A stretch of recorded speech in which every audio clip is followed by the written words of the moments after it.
Okay, friends, once again, welcome back and very good evening to everybody.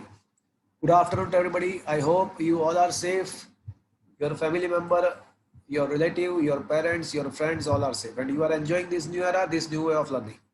Friends, this should be the last lecture of this chapter.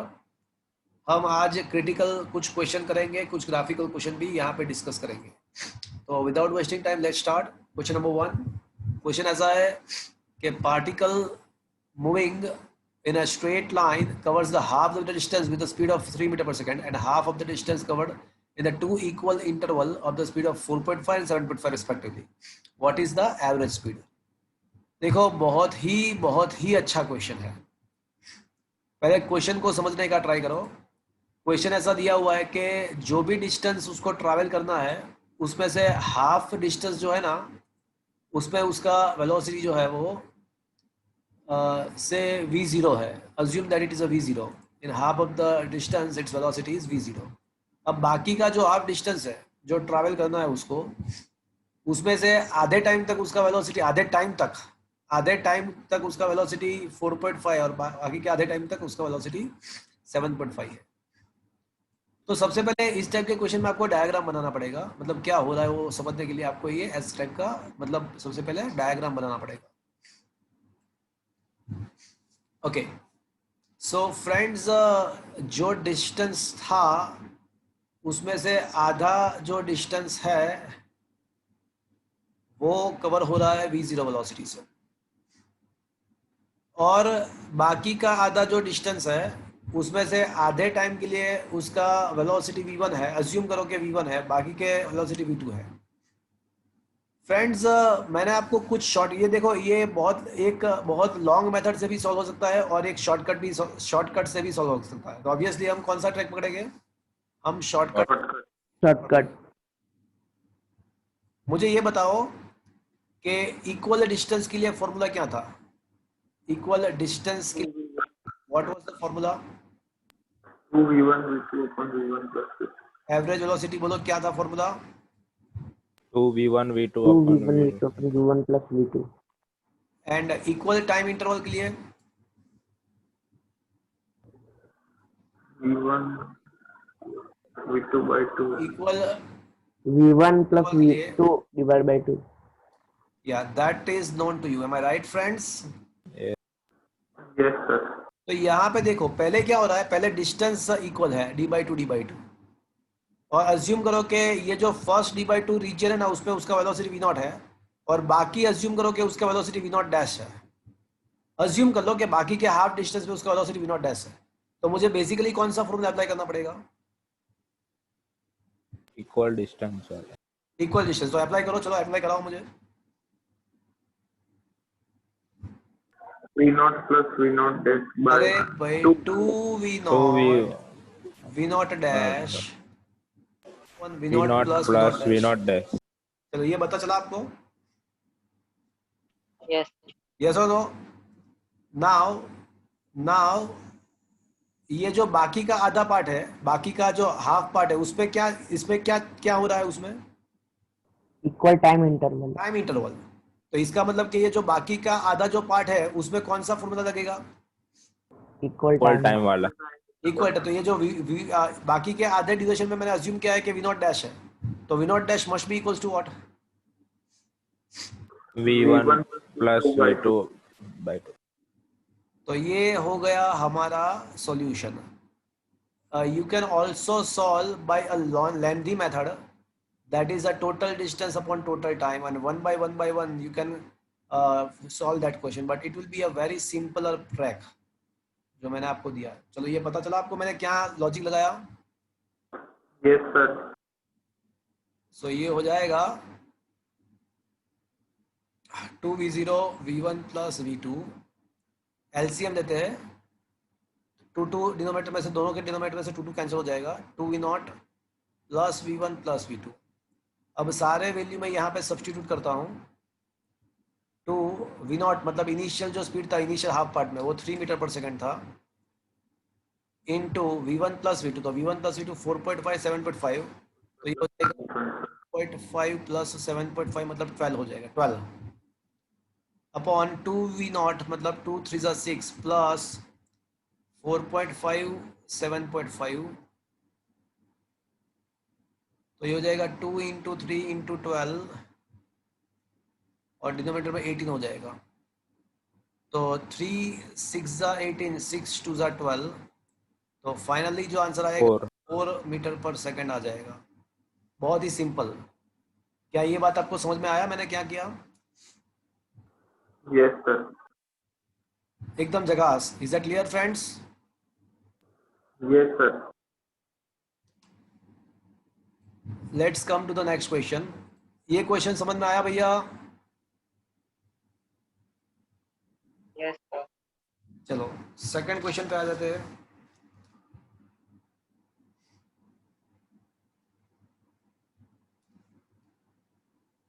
हमको ऐसा दिया है कि जो acceleration है ना, एक्सेलरेशन वो बीटी के फॉर्मूला के हिसाब से चेंज हो रहा है और इनिशियल वेलोसिटी वी नॉट है, तो मुझे डिस्टेंस फाइंड करना है। तो फ्रेंड्स आपको पता है क्या करना है? देखो एक्सेलरेशन आपको दिया हुआ है और आपको डिस्टेंस तक पहुंचना है, तो क्या करोगे आप? Integration. Integration. एग्जैक्टली पहली बार इंटीग्रेशन करोगे तो क्या मिलेगा आपको? Velocity. वेलोसिटी। और दूसरी बार इंटीग्रेशन करोगे तो क्या मिलेगा आपको? Position. Distance. Distance. Distance. Fine. चलो तो एक्सेलरेशन जो दिया है वहां से स्टार्ट कर रहे थे। तो acceleration is given as a b t, right? अब Yes, sir. तो ये नेक्स्ट स्टेप मेरा कौन सा होगा? Integration. Integration. नहीं Both नहीं sides. नहीं, dv by dv by dt. dv by d t is equals to b t. अब मैं डी टी को इस साइड ले जाऊंगा, डी टी को मैं राइट साइड ले जाऊंगा एंड दोनों साइड में इंटीग्रेट करूंगा, दोनों साइड इंटीग्रेशन करूंगा। अब लिमिट ऐसा है कि जो यहाँ पे टाइम का लिमिट आएगा, जो जब टाइम 0 है तो एट दैट टाइम दिया हुआ है कि वेलोसिटी वी नॉट है और टी टाइम पे मुझे वेलोसिटी फाइंड करना है। चलो इंटीग्रेशन कुछ भी नहीं मतलब 1 है, तो इंटीग्रेशन 1 dv क्या होता है भैया? v V. v from v0 to v। चलो b बाहर निकल के आएगा, t⁻1 का क्या होगा? Square by 2. 3 square by 2. Square by 2 from 0 to t। पहले अपर लिमिट बाद में लोअर लिमिट, तो v minus v naught, v minus v naught equals to b t square by 2 minus 0 square by 2 मतलब t square by 2 minus 0 square by 2, तो 0 ही होगा। तो finally friends मुझे वेलोसिटी का फॉर्मूला मिल गया। वेलोसिटी का जो फॉर्मूला है वो ये है कि v naught plus half b t square. तो अभी तो मुझे क्या मिला फ्रेंड्स? Velocity. वेलोसिटी। मुझे करना क्या है? Distance. मुझे डिस्टेंस फाइंड करना है। तो फ्रेंड्स अभी फिर से एक बार वही प्रोसीजर कर, dx by हाँ वेलोसिटी के बदले हम लिखेंगे d x upon d t is equals to v naught plus b by 2 t square. अब ये डी टी को इस साइड ले जाओ, तो d x is equals to v naught plus b by 2 t square into d t, taking integration for the sides. Initial position assume कर लो कि x1 है, फाइनल पोजीशन x2 है और टाइम हमको करना है 0 टू t। चलो इंटीग्रेशन 1 dx का मतलब x होगा फ्रॉम वेयर टू वेयर, तो x1 से x2। वी नॉट का इंटीग्रेशन क्या होगा, कोई बताएगा मुझे?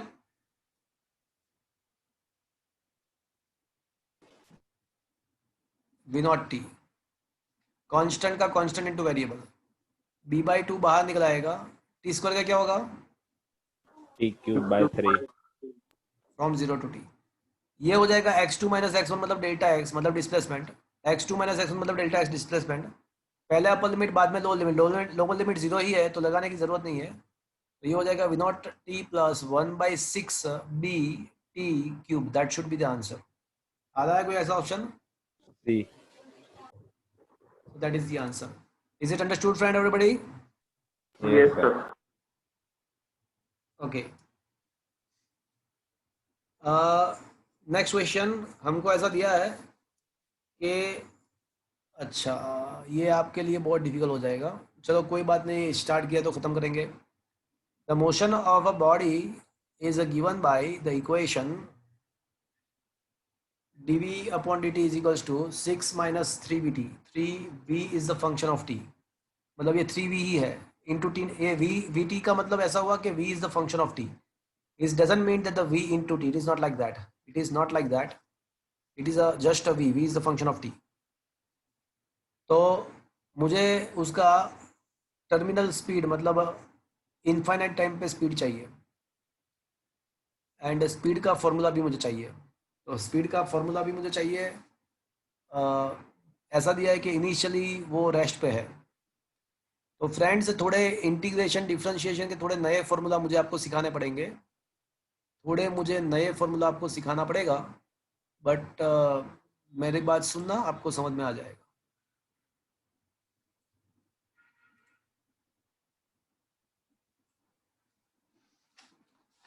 Okay, so friends, I hope कि आप लोग कोई नोटबुक लेके बैठे होगे। जब आप JEE नीट के लेक्चर में बैठते हो तो आपको एक अलग से एक क्लास वर्क बुक रखना है JEE नीट का, आपको साथ में ही लेके बैठना है। तो कुछ नए इक्वेशन, कुछ नया कुछ सीखना मिले तो आप डायरेक्टली उसके साथ साइमल्टेनियसली उसको लिख पाए।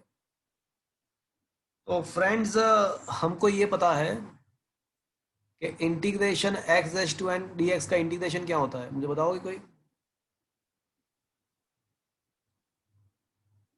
n minus अरे integration, n square integration, integration, n plus 1 integration मतलब upon n increment. plus but ये जो फॉर्मूला है वो किसके लिए वैलिड है?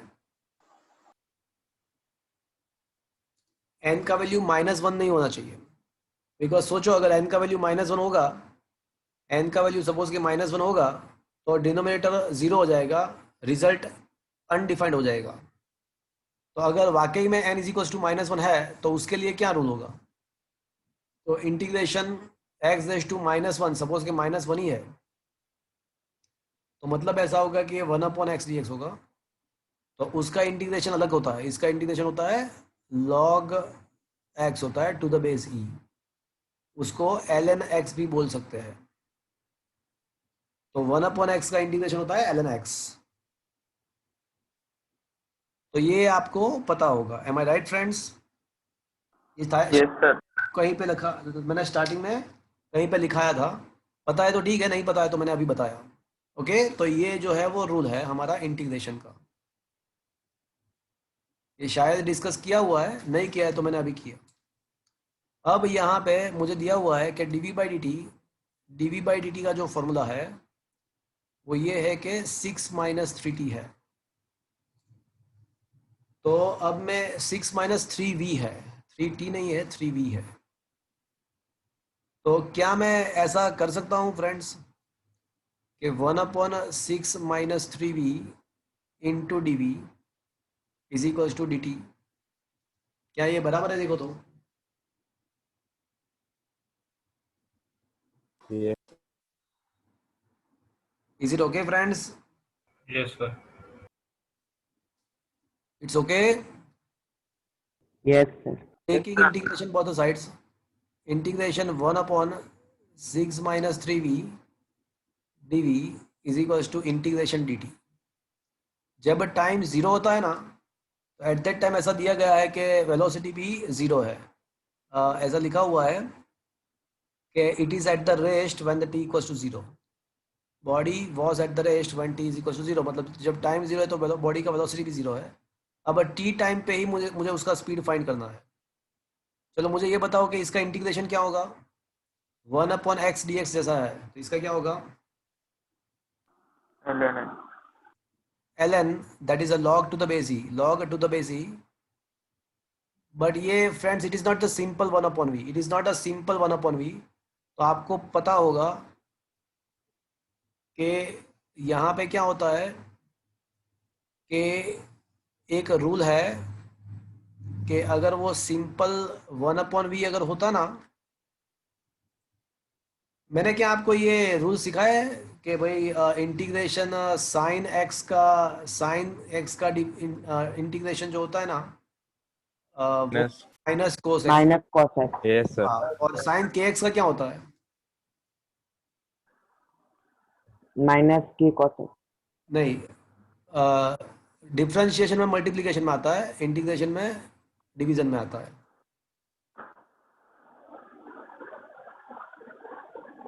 तो it is similar like that. Integration sine x D x है ना, तो आप क्या करोगे? माइनस कोस एक्स करोगे। बट इंटीग्रेशन साइन के एक्स डी एक्स है ना, तो आप क्या करोगे, माइनस कोस के एक्स अपॉन के करोगे। सिमिलरली यहाँ पे 3 का जो कोफिशिएंट है, वी का जो यहाँ पे x का कोफिशिएंट k था, तो आपने क्या किया था कि आफ्टर इंटीग्रेशन आपने k को डिनोमिनेटर में डाला था। तो यहाँ पे भी ऐसा है कि भाई ये 1/v सिंपल नहीं है, 1/6 माइनस 3v है। तो आपको क्या करना है कि इसका वो लॉग तो हो ही जाएगा, बट जो v का जो मतलब वेरिएबल का जो कोफिशिएंट है उसको आपको डिनोमिनेटर में डालना पड़ेगा। तो ये -3 को आपको डिनोमिनेटर डालना पड़ेगा। It is a rule of the integration. So 1/6 minus 3v का इंटीग्रेशन लॉग 6 माइनस 3v तो होगा ही रूल, बट v के मल्टीप्लिकेशन में जो भी है उसको डिवीजन में डालना पड़ता है। ये इंटीग्रेशन का रूल है, वो आप इस हिसाब से ये साइन x एंड साइन के हिसाब से समझ सकते हो। Is it clear friends? Yes, sir. और इंटीग्रेशन 1 dt का क्या होगा? T. वो तो t होगा। तो फ्रेंड्स अब मैं ना अपर लिमिट और उसके बाद लोअर लिमिट लगाता हूँ।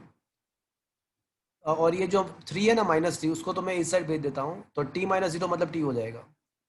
-3 को मैंने राइट साइड भेज दिया, t-0 मतलब t।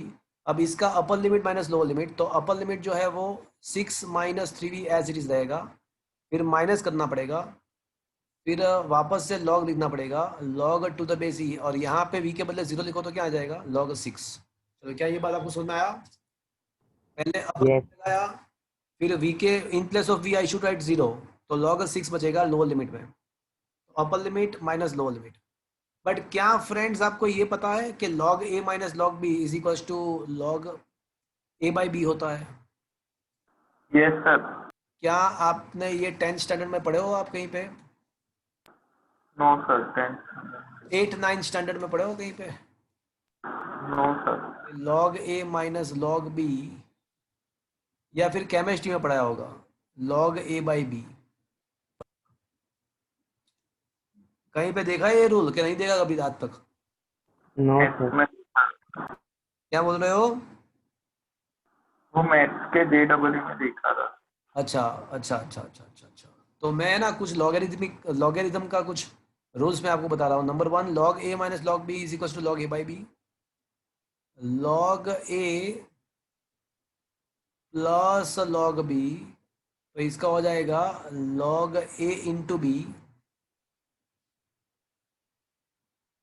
इसका log a इंटू b तो होता है। और तीसरी बात, अगर log x to the base e is equals to y है, log x to the base e equals to y है, तो x को अगर सब जगह इक्वेशन में आते हो तो वो जा जाएगा e रेस टू y हो जाएगा।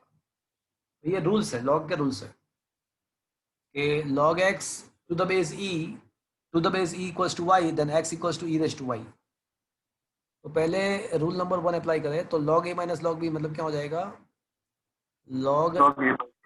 तो 6 माइनस 3v अपॉन 6 हो जाएगा इज इक्वल्स टू -3t। चलो क्या ये बात आपको समझ में आया friends? To the base e। अब दूसरा रूल, लास्ट रूल अप्लाई करो, log x to the base equals to y, then x, this one is a x for us, ये हमारे लिए x है, तो x will be equals to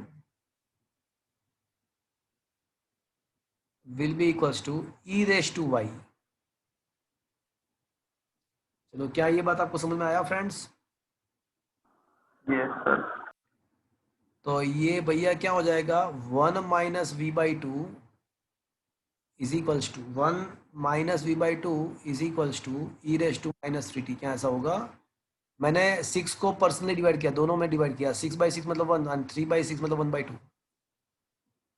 तो friends अगर v/2 को सब्जेक्ट को इक्वेशन बनाते हैं तो 1 minus e raise to -3t आ जाएगा। देखो तो v/2 को सब्जेक्ट को इक्वेशन बनाओ तो ये हो जाएगा, यस और नो? Yes sir. तो v को लास्ट में, v को सब्जेक्ट को इक्वेशन बना दो v को, तो v का जो फॉर्मूला बचेगा वो 2 into 1 minus e raise to -3t। So that is the formula of a velocity, speed at the t time.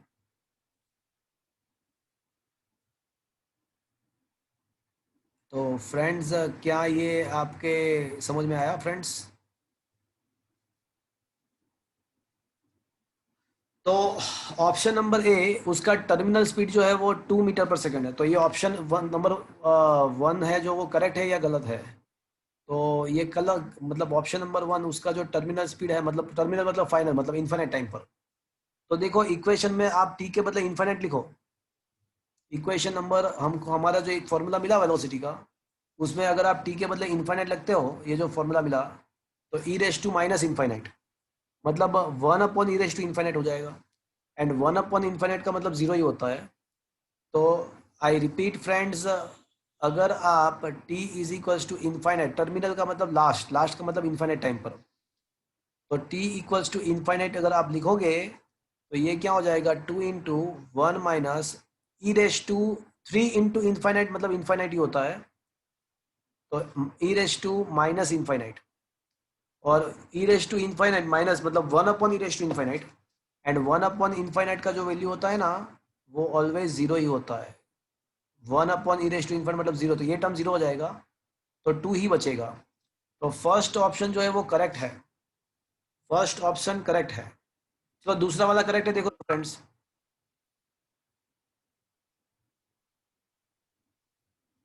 दूसरा वाला Yes. correct है कि नहीं है? Yes, sir. Yes, sir. दूसरा वाला भी करेक्ट है, दूसरा वाला भी करेक्ट है। अब तीसरा वाला, when the speed is a 0.1 metre per second, the speed is 0.1 metre per second when the acceleration is half of the its initial value। अब ऐसा पूछा है कि भाई when, जब स्पीड का वैल्यू 0.1 होगा, तब एक्सेलरेशन का वैल्यू उसके इनिशियल एक्सेलरेशन से हाफ हो जाएगा।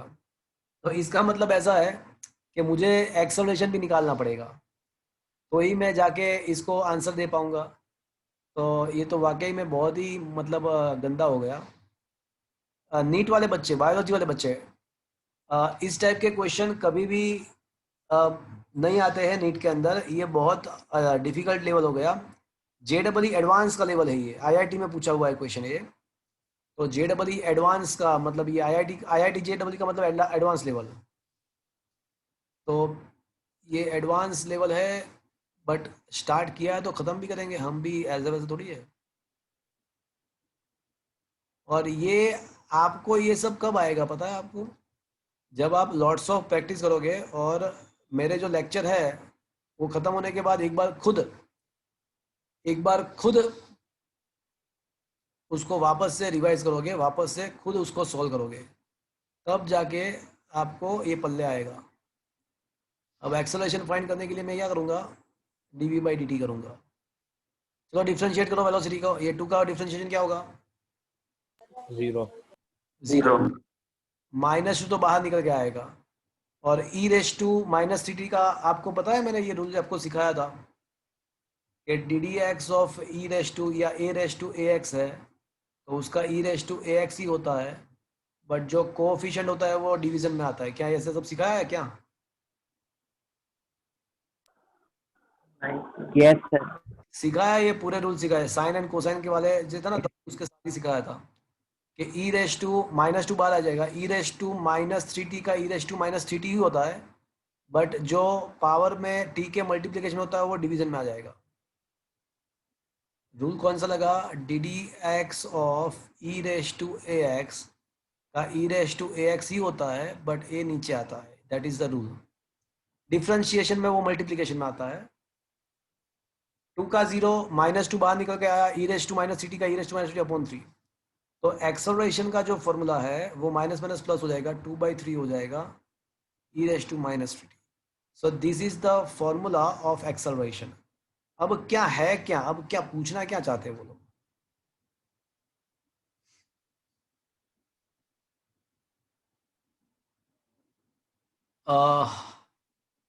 अब पूछना ये चाहते हैं कि जब स्पीड का वैल्यू 0.1 मीटर पर सेकंड होगा, अब स्पीड का फॉर्मूला लिखना पड़ेगा। गंदी बात, बहुत ही गंदी बात। तो स्पीड का वैल्यू मुझे 0.1 लेना है, तो ले लिया, चलो 0.1 ले लिया। तो 0.1 is equal to 2 into 1 minus e raise to -3t। अब ये 0.1 डिवाइड बाई 2 क्या, 0.1 डिवाइड बाई 2 क्या होगा?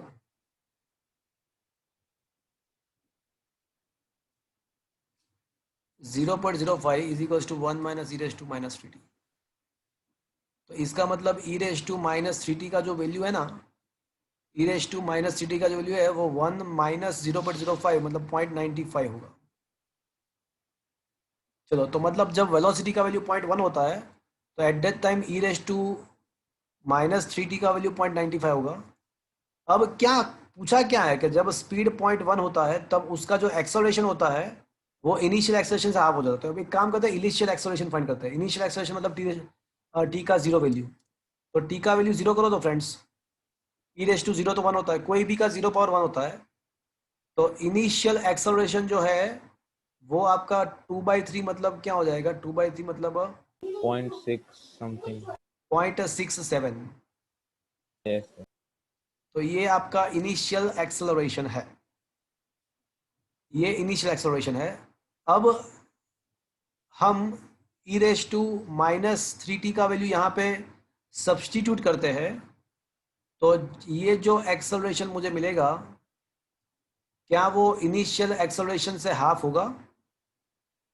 तो नहीं होगा. नहीं होगा, वो कुछ ऐसा नहीं होगा, हाफ नहीं होगा। इनिशियल एक्सेलरेशन से हाफ नहीं होगा। उसका 0.95 मतलब इतना टाइम्स होगा, हाफ टाइम नहीं होगा। तो वो is not equals to a0/2। तो मतलब ये सी गलत है एंड डी का वैल्यू भी गलत है। Initial magnitude of the initial acceleration is not a 6, is a 0.67। तो ये डी भी गलत है। तो C and D both are wrong, A and B both are possible. Sir, एक क्वेश्चन में फाइंड क्या करना था? कौन सा कौन सा सेंटेंस करेक्ट था वो फाइंड करना था आपको। So amongst the okay sir. Which is the true. तो एडवांस के एग्जाम में क्या होता है, एडवांस एग्जाम में कि more than one correct question पूछ सकते हैं, एक से ज्यादा आंसर आए ऐसे क्वेश्चन पूछते हैं एडवांस एग्जाम में। तो यहाँ पे ए एंड बी दोनों करेक्ट आ रहा है। तो देखो तो सॉल्यूशन में क्या लिखा हुआ है, देखो तो एक बार, दोनों दिए है आंसर कि नहीं दिए है आपके पास? सर ऐसे क्वेश्चन करना है कि छोड़ देना है एडवांस में भी? अरे एडवांस में तो क्या होता है कि आपको 10-15 क्वेश्चन ही पूछते हैं एक घंटे में, और उसमें से आपको 3 4 5 क्वेश्चन ही आएंगे। और अगर 15 क्वेश्चन अगर आपको पूछे एग्जाम में और अगर आप 7-8 क्वेश्चन अटेंड करके आ जाओ अच्छे, सही में सही करके आ जाओ, तो आराम से आप आईआईटी के लिए क्वालिफाई हो जाओगे। तो उसमें टाइम तो होता है, उसमें दिमाग लगाना होता है। मतलब लॉजिकल क्वेश्चन आएंगे ना? हाँ, ऐसे बस है, इस टाइप के लेंथी क्वेश्चन आएंगे, इस टाइप के क्वेश्चन एडवांस में आते हैं। मुझे ये बताओ, सॉल्यूशन है आपके पास? एक देखो तो इसका आंसर क्या आ रहा है, देखो पीछे क्या लिखा हुआ है। मैंने बराबर किया है, देखो तो एक बार।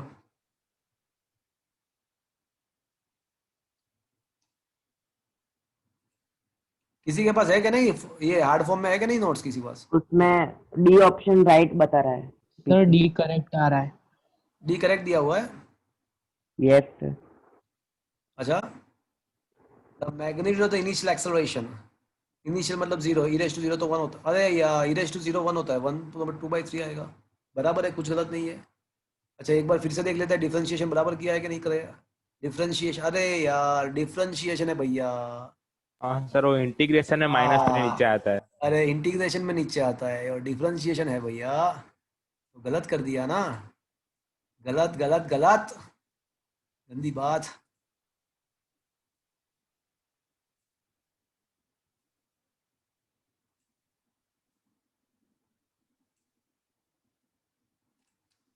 गलत कर दिया, तो फिर ऑप्शन सी को भी अलग से चेक करना पड़ेगा। डिफरेंशिएशन में क्या होता है भैया, मल्टीप्लिकेशन में आता है, वो तो मैंने आपको सिखाया हुआ है। ये मल्टीप्लिकेशन में ये आएगा, तो मतलब क्या आएगा कि डिवीजन में नहीं आएगा, ये जो -3 है वो मल्टीप्लिकेशन में आएगा। तो फिर क्या हो जाएगा, तो एक्सेलरेशन का फॉर्मूला क्या हो जाएगा? एक्सेलरेशन का फॉर्मूला क्या होगा भैया? 6e⁻³ हाँ, तो एक्सेलरेशन का फॉर्मूला हो जाएगा 6e⁻²। अब इनिशियल एक्सेलरेशन बराबर है। अब इनिशियल एक्सेलरेशन का वैल्यू अगर देखते हो तो क्या हो जाएगा, देखो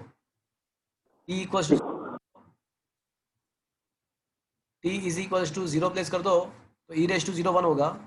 तो इनिशियल एक्सेलरेशन डेफिनेटली क्या होगा? 6 मीटर पर. तो ये बराबर है अभी। अब ऑप्शन सी को भी वेरीफाई करना पड़ेगा मुझे। हाँ, तो ये तो 0.95 तो बराबर है, बट ये होगा 6 इंटू 0.95। वो ऑब्वियसली 3 तो नहीं आएगा, वो 3 तो नहीं आएगा, मतलब ये बराबर, ये सी ऑप्शन तो डेफिनेटली गलत ही है, सी तो गलत ही है। तो क्या ये फ्रेंड्स आपको समझ में आया फ्रेंड्स? कहाँ पे मिस्टेक किया था मुझे पता चला आपको? Yes, sir. ओके, तो आगे बढ़ते हैं। Question number 4, a particle of mass m moving in the x-axis as follow. It starts from the rest at t equals to 0 time from the point 0 and comes to the rest at t equals to 1 second at the point x equals to 1. मतलब 0 से start किया और 1 पे आने से 1 पे आके वो वापस से उसका 0 हो गया वेलोसिटी। फिर क्या हुआ? No other information is available about its motion at intermediate time. उसके बीच में क्या हो रहा है पता ही नहीं चल रहा है। If alpha denotes the instantaneous acceleration of the path particle, then देखो ऐसा है कि क्या हो रहा है कि ऑब्जेक्ट 0 से स्टार्ट हो रहा है। सर इसमें सभी क्वेश्चन ऐसे ही आता है चेक करने के? क्या बोल रहे हो? सभी क्वेश्चन ऐसे चेक करने के ही आते हैं इसमें कि कौन सा ऑप्शन राइट है? क्या बोल रहे हो आप? वो बोल रहा है कि सभी ऑप्शन ये देखना पड़ेगा कि सभी ऑप्शन कौन से राइट है कौन से रॉन्ग। ऑब्वियसली इस टाइप के क्वेश्चन को अगर आपके जेडब्ल्यू के एग्जाम में पूछते हैं तो इसको स्किप कर देना चाहिए, बिकॉज इसमें क्या होता है कि आपको चारों चार ऑप्शन को क्रॉस वेरिफिकेशन करना पड़ेगा, मतलब 4 बार आपको सॉल्व करना पड़ेगा क्वेश्चन को। तो इस टाइप के क्वेश्चन, ये जो क्रिटिकल थिंकिंग है ना फ्रेंड्स, वो मैं आपको एडवांस के हिसाब से करा रहा हूँ। ये क्रिटिकल वाले जो है वो एडवांस लेवल के क्वेश्चन है, वो जेडब्ल्यू नीट में तो नहीं आते, एडवांस में आते हैं इस टाइप के क्वेश्चन। बट हम करेंगे अभी, तो आपका थोड़ा लॉजिकल अप्रोच थोड़ा और स्ट्रांग होगा।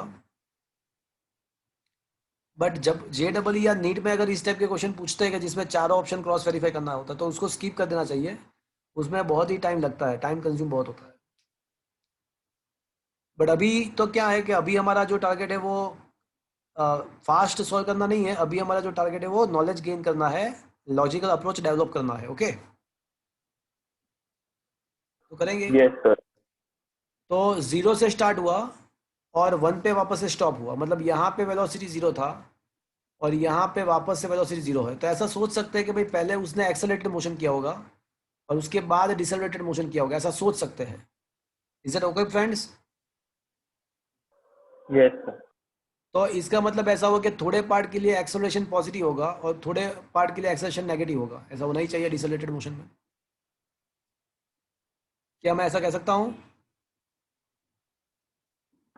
Yes sir. ओके,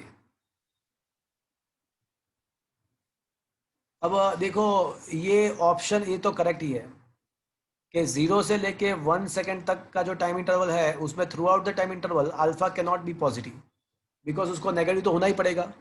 वो नेगेटिव होगा तभी तो वो वापस से वेलोसिटी 0 होगा ना, अदरवाइज तो वेलोसिटी बढ़ता ही जाएगा अगर अल्फा पॉजिटिव होगा। Alpha is acceleration, alpha denotes the acceleration. तो अल्फा अगर जो पूरे टाइम इंटरवल के लिए पॉजिटिव रहेगा तो फिर वेलोसिटी बढ़ता ही जाएगा, बढ़ता ही जाएगा, वापस से 0 पे नहीं, वेलोसिटी 0 नहीं होगा। मतलब alpha cannot remain positive throughout the time interval, ये बराबर है। दूसरा, the magnitude of the alpha cannot be exceed than 2 at any point. ये कैसे पता चलेगा कि अल्फा का वैल्यू कुछ भी करके 2 से ज्यादा हो ही नहीं सकता? अल्फा का वैल्यू 2 से ज्यादा हो ही नहीं सकता।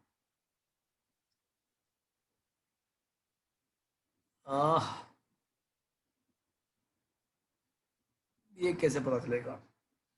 And mod of alpha must be greater equal to 4 at a same point or points in its path। Alpha का वैल्यू मैग्नीट्यूड जो है वो 4 से ज्यादा ही होगा every time, And number D, alpha must change sign during the motion, but no other assertion can be made with this information.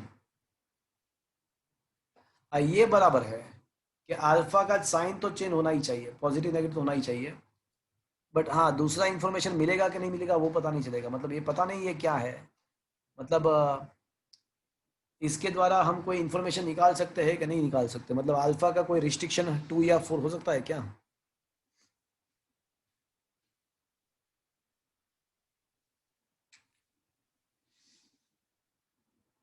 Option A तो correct ही है। अब ऑप्शन डी करेक्ट है कि नहीं है?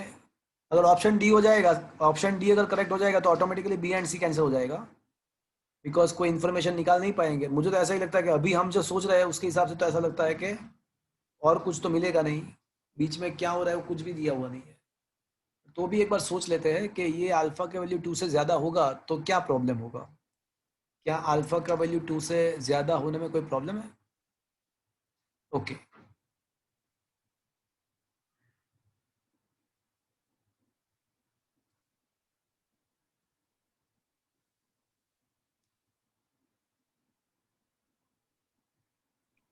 सर ऑप्शन डी तो correct ही होगा ना, वो फिगर में आपने बताया ना, वो ग्रेटर देन फिर स्मॉलर देन, हाँ, बट डिक्रीज उसमें होगा तो। हाफ पार्ट तो सही है, उसका हाफ बट के बाद प्रॉब्लम है। दूसरा हाफ पार्ट को कुछ कह नहीं सकते ना हम, कुछ निकाल सकते हैं इन्फॉर्मेशन उसके द्वारा कि नहीं निकाल सकते वो अभी पता नहीं चला हमको। तो देखते हैं कोई इन्फॉर्मेशन, सोचते हैं कि क्या अल्फा का वैल्यू हमको मिल सकता है। ऐसा हम प्रूव कर सकते हैं कि अल्फा का वैल्यू 4 होगा या 2 से कम होगा, ऐसा कुछ प्रूव कर सकते हैं इसके हिसाब से। सोचते, थोड़ा सोचने दो, सोचते हैं। Acceleration should not be beyond 2 magnitude wise और it must be equals to 4 every times. मुझे सी तो गंदा लगता, सी तो पॉसिबल ही नहीं है, बिकॉज एवरी टाइम उसका वैल्यू 4 होना चाहिए ऐसा तो जरूरी नहीं है। Magnitude of the alpha must be greater और इक्वल्स टू 4, ग्रेटर और इक्वल्स टू 4। ओके, ऐसा जरूरी नहीं है। अच्छा 1 सेकंड दिया और टाइम इंटरवल 1 सेकंड, 0 सेकंड से 1 सेकंड ही टाइम इंटरवल दिया है। अच्छा ओके, टाइम इंटरवल हमको दिया है 1 सेकंड, वो दिया हुआ है हमको 1 सेकंड से ज़्यादा आप टाइम नहीं करना है आपको, जो भी करना है 1 सेकंड में ही कर लेना है। ओके, मतलब वेलोसिटी इंक्रीज करो या डिक्रीज करो।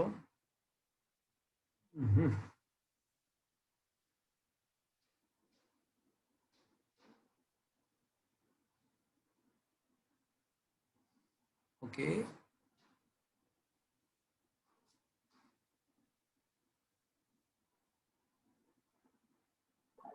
मार्क्स दिया है सर उसका है। मास का तो कोई प्रॉब्लम नहीं है, मास का तो कोई ज़रूरी नहीं है, पिक्चर मास तो आएगा ही नहीं।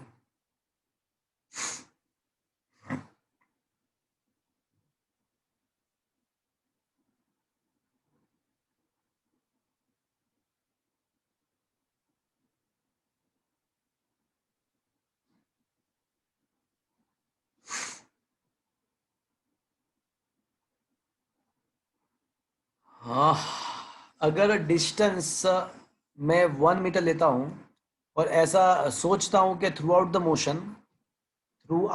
Motion the acceleration is remaining a constant, that is equals to assume that the acceleration throughout the motion is 2, तो फिर t is equals to 1 second आ जाएगा। सर वो कांस्टेंट तो रह ही नहीं सकता ना वो। नहीं, अभी तो मैं थोड़ा सोच रहा हूँ। तो मतलब अगर अल्फा का वैल्यू 2 से ज़्यादा होगा इसका मतलब तो डिस्टेंस ज़्यादा हो जाएगा 1 मीटर से, इसका मतलब ऐसा हुआ। अच्छा, टाइम मुझे दिया हुआ है 1 सेकंड से ज़्यादा करना ही नहीं कुछ भी करके। Let me see the solution, इसमें टाइम थोड़ा ज़्यादा होगा। ऑप्शन ए तो करेक्ट ही है और कुछ हो सकता है कि नहीं वो देखते हैं ऑप्शन में।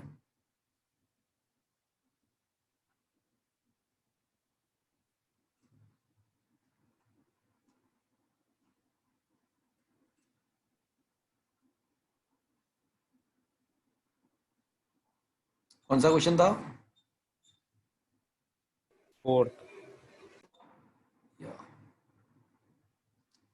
देखो खाली खोटा हम खाली टाइम वेस्ट कर रहे थे। ए एंड डी बहुत है करेक्ट, हम कोई और इन्फॉर्मेशन निकाल ही नहीं पाएंगे। सही बात है, हमने ट्राई किया कुछ इन्फॉर्मेशन निकालना बट नहीं हुआ, तो मतलब A and D R correct. Is that clear friends? Yes sir. हमने बहुत इंफॉर्मेशन निकालने का ट्राई किया कि बीच में क्या होगा अल्फा का, तो वो कुछ पॉसिबल नहीं होगा. तो A and D R correct. Is that clear friends? Is it okay? Yes sir.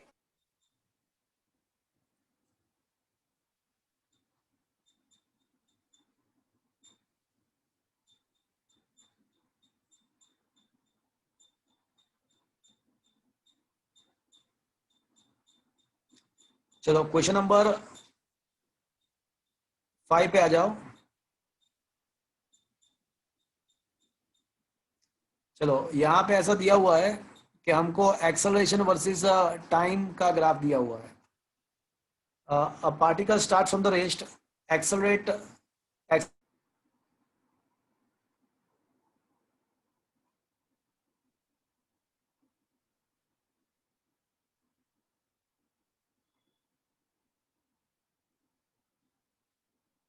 Okay friends, am I audible to you? Yes sir. Yes sir. Okay. तो यहाँ पे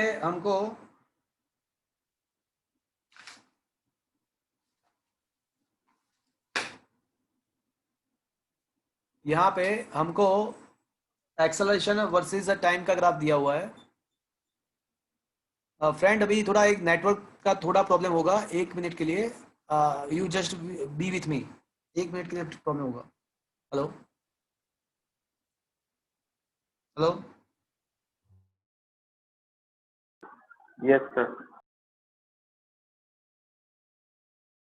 सर आप म्यूट हो गए. ओके. अब यहाँ पे एक्सेलरेशन वर्सेस टाइम का ग्राफ दिया हुआ है. आप देख सकते हो कि एक्सेलरेशन जो है ना वो डिक्रीज हो रहा है. चलो मुझे ये बताओ कि acceleration 5 metre per second square है, इसका फिजिकल मीनिंग क्या हुआ? पहले मुझे ये बताओ कि acceleration 5 metre per second square है, उसका मीनिंग क्या होगा? तू बताएगा मुझे? अच्छा सोचो, एक्सेलरेशन का मतलब क्या है? फिजिकली एक्सेलरेशन का मतलब क्या है?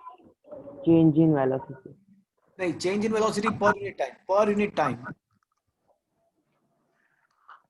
तो अगर एक्सेलरेशन, देखो मेरी बात ध्यान से सुनना,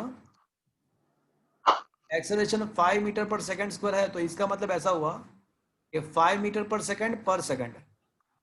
इसका मतलब ऐसा हुआ कि वेलोसिटी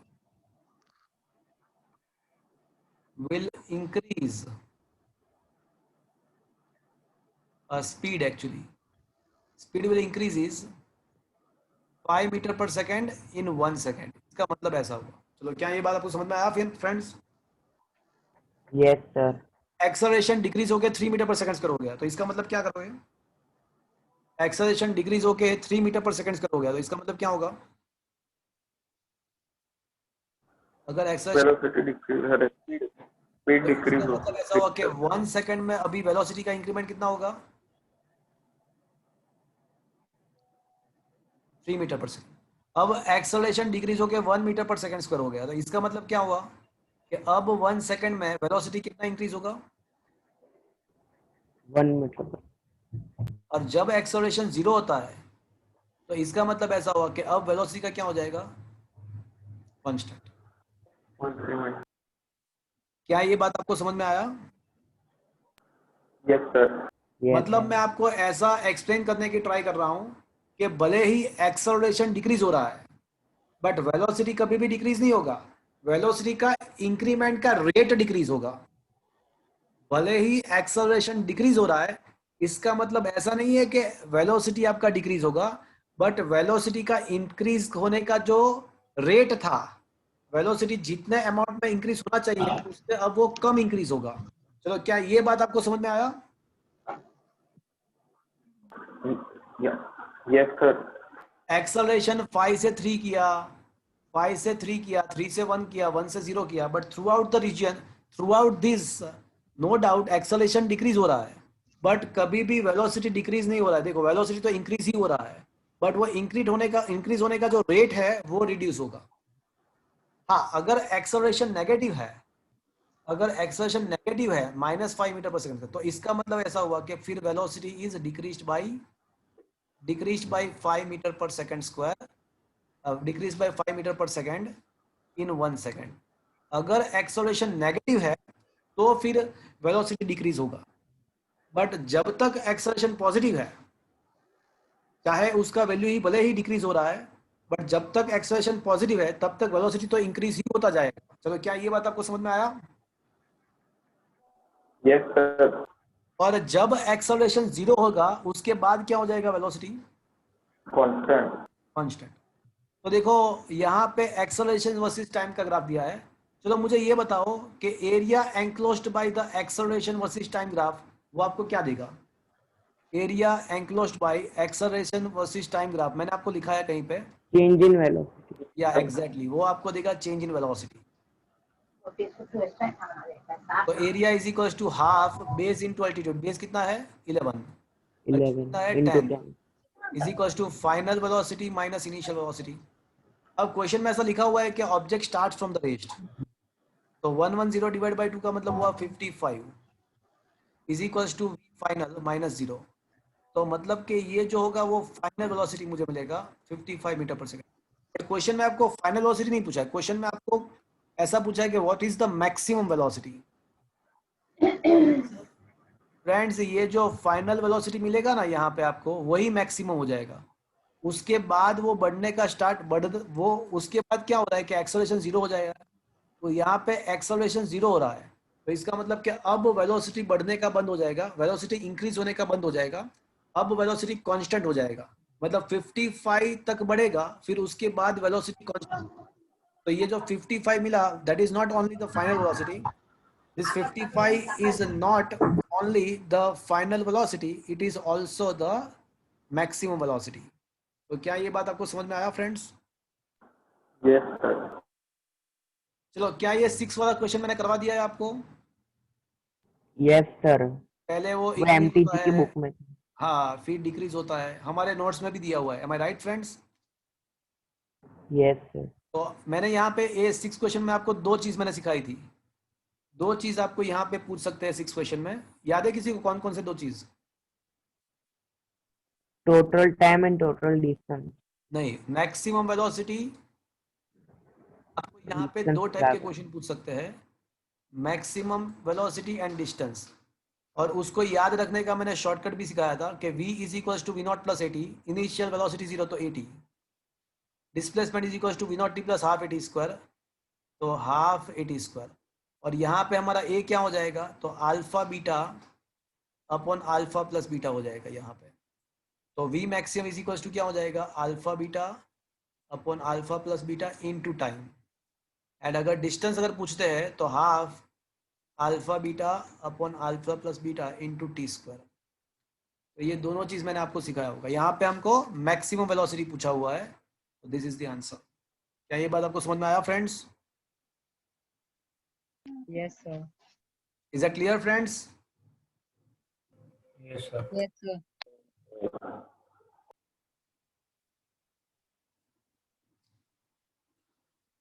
चलो, come to the question number 7।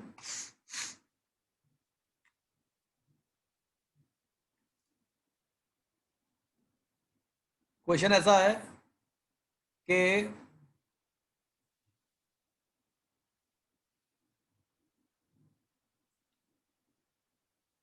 a stone is dropped from the building of the height h and reaches after the t second on the earth।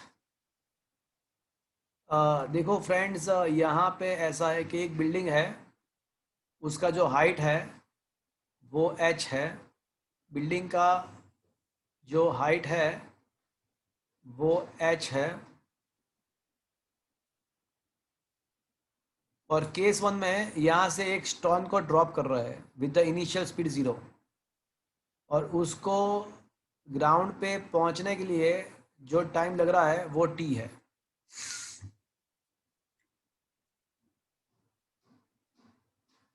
From the same building, 2 stones thrown, one upward and other downward with the same velocity u।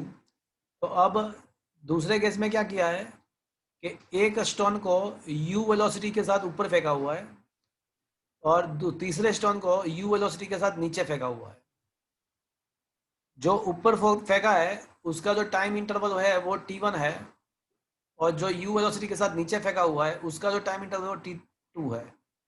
तो friends बहुत lengthy process है, बहुत lengthy procedure है। हम definitely ऐसा prove कर सकते हैं कि t must be equals to root t1 t2। ये t is the time interval of the object which is a free fall. t1 जो था वो अपवर्ड डायरेक्शन में जो स्टोन फेंका था with the speed u, upward with the speed u जो फेंका था उसका टाइम है।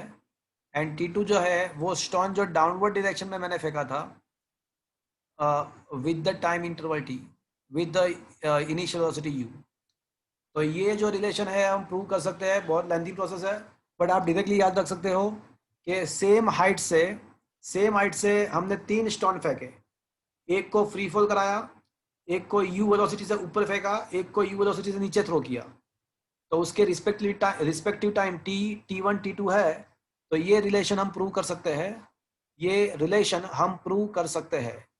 तो क्या फ्रेंड्स ये आपको मैं कभी टाइम मिलेगा तो पूरा प्रूव करके दूंगा। 2 पेज का प्रूफ है इसका। बट क्या अभी ये आप याद रख सकते हो as a directly shortcut? Yes sir. Is it okay friends? क्या ये डायरेक्टली एज ए शॉर्टकट याद रख सकते हो? Yes yes sir. Okay. Question number 8 जो था वो 2016 में JEE में पूछा था। JEE 16 में ये 8th क्वेश्चन डायरेक्टली पूछा था। तो अभी मैं आपको करा रहा हूँ, आप थोड़ा सुनना मेरी बात।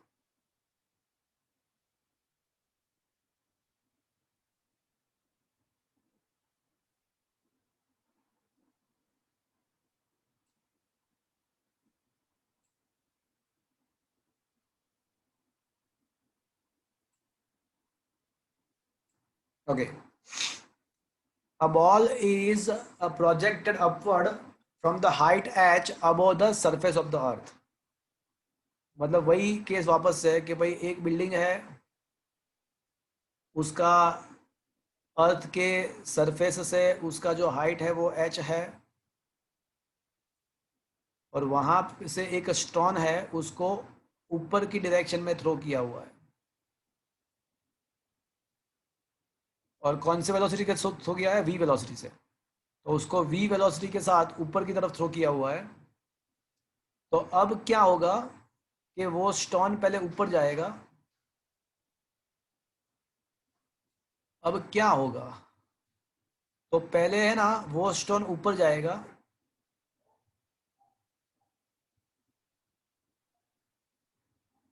फिर वो ऊपर पहुंचेगा और फिर वापस से नीचे आएगा। तो क्या है क्या? तो क्वेश्चन ऐसा है कि the time after which the ball strike the ground. चलो कोई मुझे बताएगा हम इसको कितने पार्ट में डिवाइड करेंगे इस क्वेश्चन को? 2 पार्ट में, 2 पार्ट। दो। कौन से 2 पार्ट? अपवर्ड और डाउनवर्ड। ऊपर जाने का नीचे हाँ, तो ऊपर जाने के लिए जो टाइम है ना उसको t1 अज्यूम कर लेते हैं और नीचे आने का जो टाइम है उसको t2 अज्यूम कर लेते हैं, राइट? तो हम इसको 2 पार्ट में डिवाइड करेंगे। चलो कोई मुझे बताएगा t1 का तो वैल्यू आपको पता ही है, t1 का तो मुझे करवाने की जरूरत नहीं है, वो पता ही है। बोलो t1 क्या आएगा?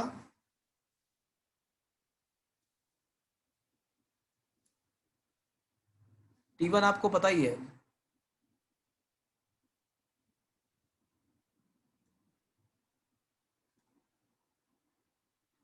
अरे बोल भी दो। V0 square by 2G। V0/G।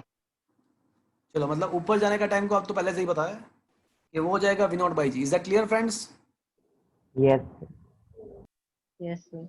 अब मैक्सिमम हाइट कितना अचीव करेगा ये भी मुझे फाइंड करना पड़ेगा। तो मैक्सिमम V0 स्क्वायर बाय 2। या तो उसको मैं कैपिटल H बोल देता हूँ। तो capital H equals to v0 square by 2g, मतलब कहना इसे v square by 2g। Yes. तो ये जो डिस्टेंस है, ये वाला डिस्टेंस, ये कितना है?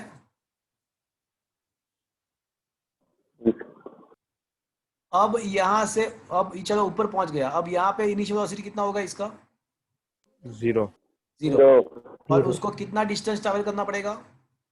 How much the distance it need to be travel? V naught V naught square by 2G plus H plus H. हाँ, that is h plus capital. Is that clear to you? Yes, sir. yes sir तो अब पहले case 1 का खत्म हो गया, upward का काम खत्म हो गया। अब डाउनवर्ड के लिए सोचते हैं। Case number 2 downward. तो distance is equal to v naught t plus half a t square. अब मैंने इनिशियल वेलोसिटी जीरो मैंने इनिशियल तो जीरो ही लिख दिया, बिकॉज स्टार्टिंग तो जीरो ही हो रहा है डाउनवर्ड मोशन में। Is that clear friends? Downward motion का स्टार्ट तो जीरो से ही होता है ना? यस और नो? Yes, sir. sir. चलो अब डी के बदले क्या लिखूं मैं? H plus capital s plus small s is equal to half, acceleration के बदले जी लिखेंगे एंड टी स्क्वायर के बदले टी टू स्क्वायर। तो ये हमारा जो टी टू है वो क्या आएगा? 2 capital H plus small H by G का रूट आएगा। चलो ये पता चला आपको friends. yes. Yes, sir. Total time कितना होगा? Total time T1 T1 plus plus T2 T2 अच्छा T1 कितना मिलेगा? V by G. V by G V V by naught G, by V by G. और T2 कितना मिलेगा? Root में 2 into H plus H upon G. 2 by जी। अब थोड़ा values भी सब्स्टिट्यूट करते हैं। कैपिटल एच का वैल्यू क्या आएगा? V naught square V square by 2G. Plus H. क्या ये बात आपको समझ में आया friends? yes sir time of flight नहीं लगा सकते। तो अगर आप टाइम ऑफ फ्लाइट करोगे तो एक प्रॉब्लम हो जाएगा। क्या हो जाएगा? बिकॉज अगर आप टाइम ऑफ फ्लाइट करोगे तो आपको यहाँ पे आना पड़ेगा और यहाँ पे उसके पास कुछ इनिशियल वेलोसिटी होगा, जितना ऊपर जाने के लिए था उतना ही वापस आएगा, तो थोड़ा कॉम्प्लिकेटेड हो जाएगा। तो इनिशियल वेलोसिटी जीरो नहीं होगा, तो थोड़ा ये फॉर्मूला थोड़ा कॉम्प्लिकेटेड हो जाएगा। समझ में आया मैं क्या बोल रहा हूँ? अगर आप time of flight Yes, sir. तो टाइम ऑफ फ्लाइट का मतलब हाथ में, अपने खुद के हाथ में वापस आएगा, खुद के हाथ में वापस आएगा और उसके बाद नीचे जाएगा। तो आपको यहाँ से दूसरा पार्ट यहाँ से स्टार्ट करना पड़ेगा, तो that will be comes out to be complicated. आया बात समझ में? Yes, sir. Yes, sir. Flight का कंसेप्ट क्यों नहीं लिया, पता चला आपको? Yes. Yes, sir. Yes, sir. अब यहाँ पे थोड़ा सिंप्लीफाई करते हैं सेकंड टर्म को। तो सेकंड टर्म को थोड़ा सिंप्लीफाई कर देते हैं, तो ये हो जाएगा 2 टू गेट कैंसल्ड, तो V square by ji square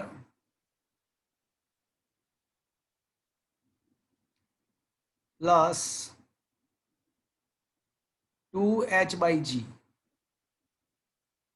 मैंने मल्टीप्लाई कर दिया। चलो ये पता चला फ्रेंड्स? 2V square नहीं है क्या बोल रहे हो? 2V square 2GH आएगा. अरे क्या बोल रहे हो? सर ये 2V square by ji square. अरे ये 2 बाई जी है ना, 2 बाई जी, उसको हाँ 2 काट yes sir। पहले 2 बाई जी को फर्स्ट टर्म के साथ कंप्लीट मल्टीप्लाई किया। एलसीएम तो अभी एलसीएम तो लिया ही नहीं मैंने, Okay, को फर्स्ट टर्म से मल्टीप्लाई, sir. सेकंड टर्म से multiply. Is that clear to you? Yes, sir. अब एक काम करते हैं, जो सेकंड टर्म है ना उसको मैं है ना सेकंड टर्म को मैं G.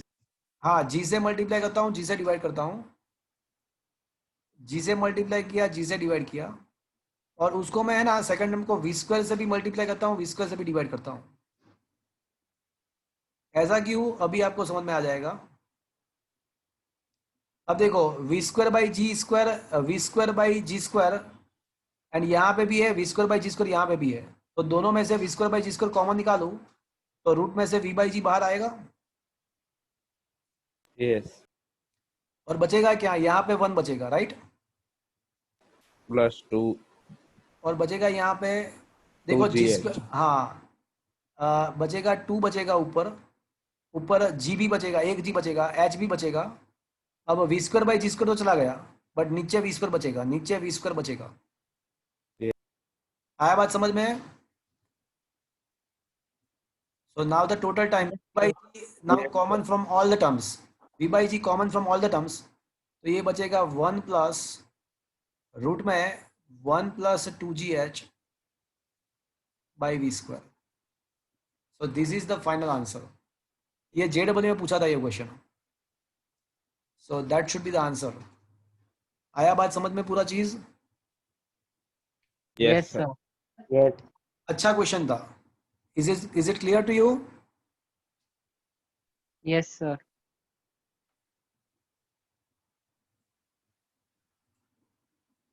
Next question, question number 9. A particle is dropped vertically from the rest, from the height, from some height. The time taken by it to fall through the successive distances of 1 meter each will be, देखो 1 metre 1 metre का distance travel करने के लिए कितना time लगता है उसका ratio find करना है। तो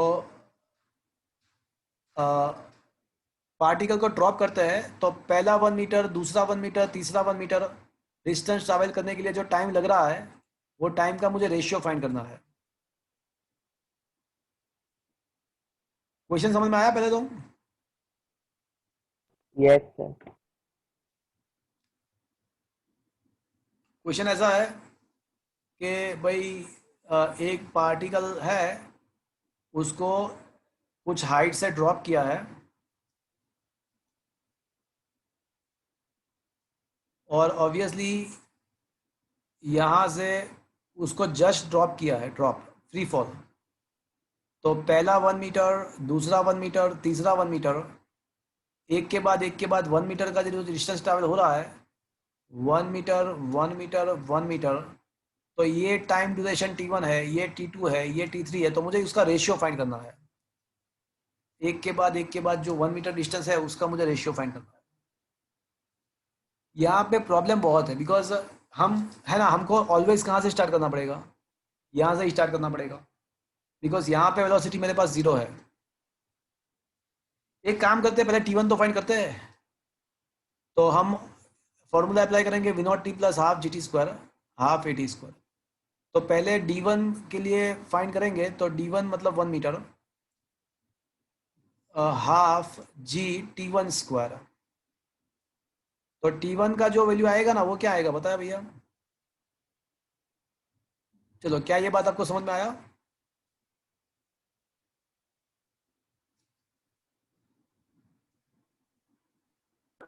yes, sir. मुझे ये बताओ कि मुझे स्टार्ट कहाँ से करना पड़ेगा वापस से? 0 से वापस से ये फॉर्मूला अप्लाई करो। तो अब मैं डी के बदले क्या लिखूंगा? 2 2 2 मीटर। और टी के बदले क्या लिखूंगा मैं?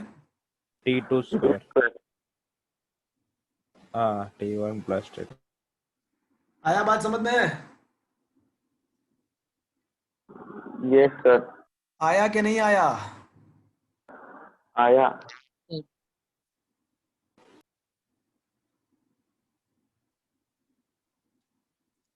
तो अब जो T1 प्लस T2 होगा, T1 प्लस T2 होगा वो क्या हो जाएगा? √4/g। Can I say it is a √2 into √2 by g. Yes. अब T1 का वैल्यू क्या है? √2/g।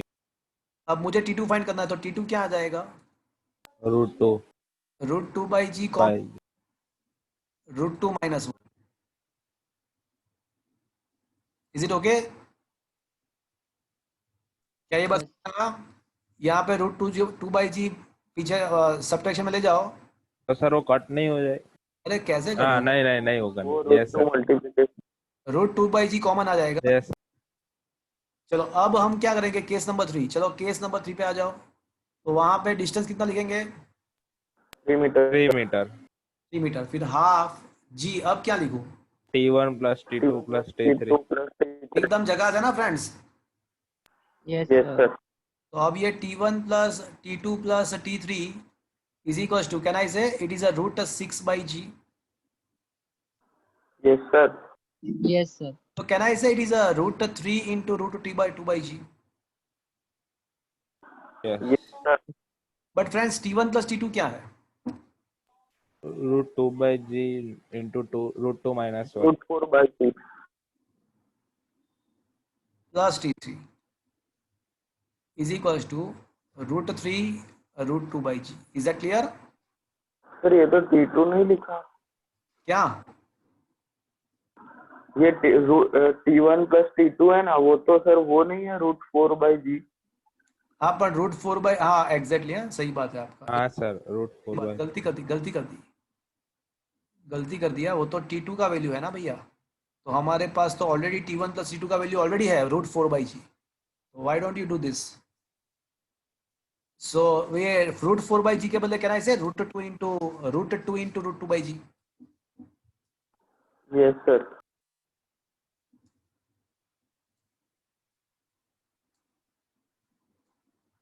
Is that clear? तो यस सर। क्या मिलेगा? t3 का वैल्यू अब क्या मिलेगा? रूट 2 बाई जी कॉमन, तो क्या मिलेगा?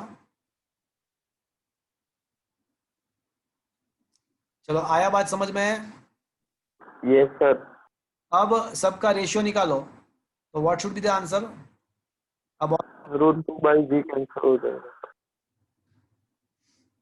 Option c should be the correct choice. देखो 1, फिर root 2 minus root 1, that is root 2 minus 1, फिर रूट 3 माइनस रूट 2। चलो क्या ये हो गया ऑप्शन सी करेक्ट है? देखो तो Yes sir. Yes sir, correct है। समझ में आया फ्रेंड्स कैसे सोल्व होता है ये question? Yes, yes sir. Sir. So that is called the जेडबलई एडवांस लेवल, जेडबलई लेवल। नीट में तो इससे थोड़े कम लेवल के क्वेश्चन पूछते हैं, बट हम अगर एडवांस की ही प्रिपरेशन करेंगे तो आराम से हो पाएगा। चलो question number 10। A man throws the balls with the same speed vertically upward one after another at every 2 seconds. What should be the speed of throw so that more than 2 balls are always inside the sky, in the sky? Juggler देखा आपने? Juggler juggler show देखा?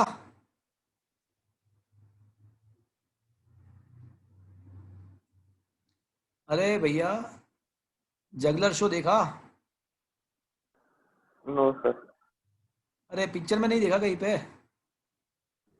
Yes sir, वो नहीं देखते circus ना, में ऐसा trick करते हैं। वो ऐसे ऐसे ऐसे थ्रो करता है,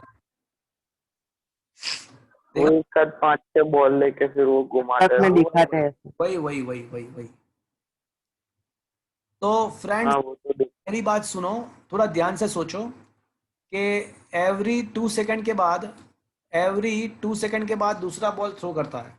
मुझे हवा में एटलीस्ट 2 बॉल रखने हैं, हवा में एटलीस्ट 2 बॉल रखने हैं। मतलब मैंने पहला बॉल फेंका, दूसरा फेंका, अब पहला बॉल वापस से मेरे हाथ में आ जाए तो उससे पहले मुझे क्या करना पड़ेगा? बीच में 2 बॉल होने। फेंका, बीच में दूसरा फेंका, तो पहला बॉल ऊपर जाके वापस से हाथ में आ जाए उससे पहले मुझे क्या करना पड़ेगा? 2 बॉल हवा में उसे। 2 बॉल हवा में रखने नहीं होंगे। नहीं, मेरी मेरी बात सुनो।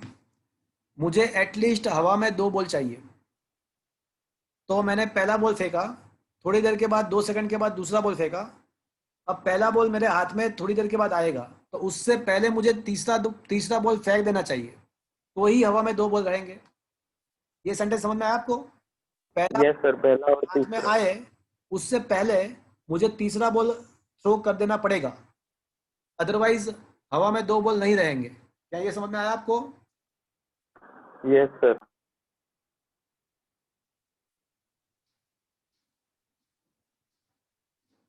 Man must throw third ball before first ball come back so that at least 2 ball can remain in air. चलो ये स्टेटमेंट आपको समझ में आया? Yes sir. तो अब पहला बॉल जो हाथ में आएगा उसका टाइम इंटरवल क्या हुआ है? पहला बॉल जो हाथ में आएगा that will be the time of flight. Ball हाथ में आए that will be a time of flight. तो टाइम ऑफ फ्लाइट हो जाएगा आपका 2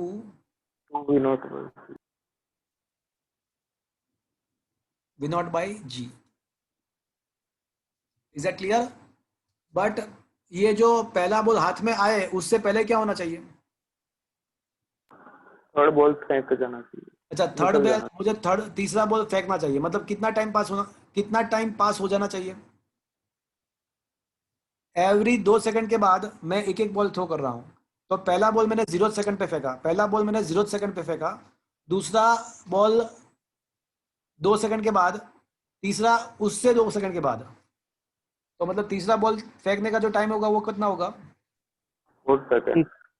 या time of throwing of third ball that is equal to 4 second. क्या ये आपको समझ में आया? अब मुझे ये बताओ कि ये जो 4 सेकंड का जो वैल्यू है वो TF से ज्यादा होना चाहिए या कम होना चाहिए? ऊपर के सेंटेंस, ये जो मैंने सेंटेंस दिखा उसके ऊपर से सोच के बताओ कि ये जो 4 सेकंड है वो टाइम ऑफ फ्लाइट से ज्यादा होना चाहिए या कम होना चाहिए? कम। कम। कम होना चाहिए। This 4 second must be less than the time of flight. Otherwise तो क्या हो जाएगा कि तीसरा बॉल मैं फेंकूंगा उसके पहले ही वो पहला बॉल वापस आ जाएगा। तो 4 second must be lesser than the time of flight of the first ball. क्या ये बात आपको समझ में आया? Yes sir. तो काम हो जाएगा। तो मैं तीसरा बॉल फेंक दूंगा बट पहला बॉल अभी आया नहीं होगा। Is that clear? तो 4 must be less than 2V0 by G। तो V0 by G must be greater than 2। चलो क्या ये बात आपको समझ में आया? Yes sir. तो Yes, V0 sir. Must be greater than 2 into 9.8। तो मुझे मेरे जो बॉल थ्रो करने का जो स्पीड है वो 19.6 मीटर पर सेकंड से ज्यादा होना चाहिए। एकदम जगह क्वेश्चन है ना? देखो, यस सर। है छोटा पर सोचना बहुत पड़ता है। तो वही तो है, वही तो लॉजिक है। बट समझ में आया आपको पूरा चीज? Yes sir. एकदम जगास। Yes. चलो question number 11। If a ball is thrown vertically upward with the speed u, then the distance covered during the last t second of its descent। तो ये जो क्वेश्चन है ना वो ट्रिकी है। ऐसा क्वेश्चन है कि कोई बॉल को मैं u वेलोसिटी से ऊपर थ्रो कर रहा हूं, तो जब वो वापस आएगा तो वापस आने से टाइम ड्यूरिंग, नहीं वापस नहीं, the distance covered during the t second of its during the last t second. तो ऊपर जाने में जो लास्ट t सेकेंड में कितना डिस्टेंस ट्रैवल करेगा, ऐसा क्वेश्चन है। ऊपर जाते टाइम लास्ट t सेकेंड में कितना डिस्टेंस ट्रैवल करेगा। तो ये फाइंड करना बहुत ही कॉम्प्लिकेटेड है, बिकॉज लास्ट t सेकेंड का मतलब यहाँ पे मुझे मेरा सोचना यहाँ से स्टार्ट करना पड़ेगा। बट मेरा लॉजिक देखो, अभी मेरा लॉजिक, मेरी बात ध्यान से सुनना। जब उसका एक्सेंड होगा, ऊपर जा रहा है, तो अब जितना डिस्टेंस उसने लास्ट t सेकेंड में ट्रैवल किया होगा उतना ही डिस्टेंस वो जब वापस आएगा तब उसने फर्स्ट t सेकेंड में ट्रैवल किया होगा। That is a logic. समझे friends? Yes sir. Yes sir. Time last t second में जो ट्रैवल किया होगा वही डिस्टेंस फर्स्ट t सेकेंड में वापस आते टाइम फाइंड किया होगा। और ये फाइंड करना बहुत ही इजी है, बिकॉज यहाँ पे तो इनिशियल वेलोसिटी कितना हो जाएगा? 0। तो ये हो जाएगा d equals to V0 t plus half AT square. Initial velocity 0 है और टाइम इंटरवल आपको t ही लेना है, तो आंसर आ जाएगा आपका हाफ GT स्क्वायर। तो distance travelled in the first t second of the descent that will be equals to distance traveled in the last t second in the ascent. Is that clear to you? Is that clear to you, friends? Yes, sir. तो answer आपका आ जाएगा half dt square. Is it understood? Yes, sir. चलो friends, एक और critical last question कर लेते हैं. A small ball slides without the friction down the inclined plane from the rest. Let Sn be the distance traveled from the t equals to n minus 1 to n second. मतलब ये n second का ही है. t is equals to n minus 1 second to t equals to n second. तो वो n minus 1 second का ही हुआ, मतलब nth second का ही हुआ. तो मुझे Sn अपॉन Sn प्लस 1 करना है. तो ये तो सिंपल सी चीज है. ये तो सिंपल सी चीज है. nth सेकंड का distance and n plus 1 second का डिस्टेंस का रेशियो फाइंड करना है. तो ये तो बहुत ही सिंपल है. ये तो आप भी कर सकते हो. इस टाइप के क्वेश्चन है.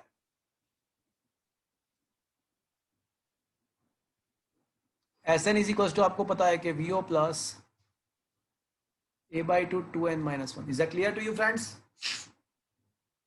Yes, sir. यहाँ पे मैं ऐसा मान के चलूंगा कि इनिशियल वेलोसिटी 0 है और Sn प्लस 1 अगर मुझे करना है तो a/2 2 जहां पे n है वहां पे मुझे n प्लस 1 लिखना पड़ेगा. Is that clear? Yes, sir. 2n plus 2 minus 1 मतलब क्या होगा? 2n plus 1. अब इसका रेशियो फाइंड करना है. खत्म.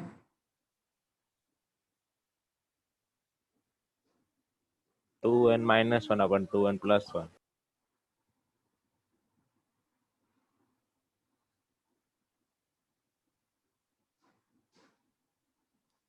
क्या ये बात आपको समझ में आया फ्रेंड्स? Yes, sir. अब फ्रेंड्स कुछ ग्राफिकल क्वेश्चन है. उसमें 2-3 क्वेश्चन बहुत ही अच्छे हैं. 2-3 क्वेश्चन बहुत ही अच्छे हैं. जैसे ये क्वेश्चन नंबर 18 जो है वो बहुत ही अच्छा है और एक 18 अच्छा है और फिर हाँ ये क्वेश्चन नंबर 27 अच्छा है. बाकी सब अगर आप ट्राई करोगे तो प्रॉब्ली आपसे हो जाएगा. तो एक बार ट्राई करना फ्रेंड्स.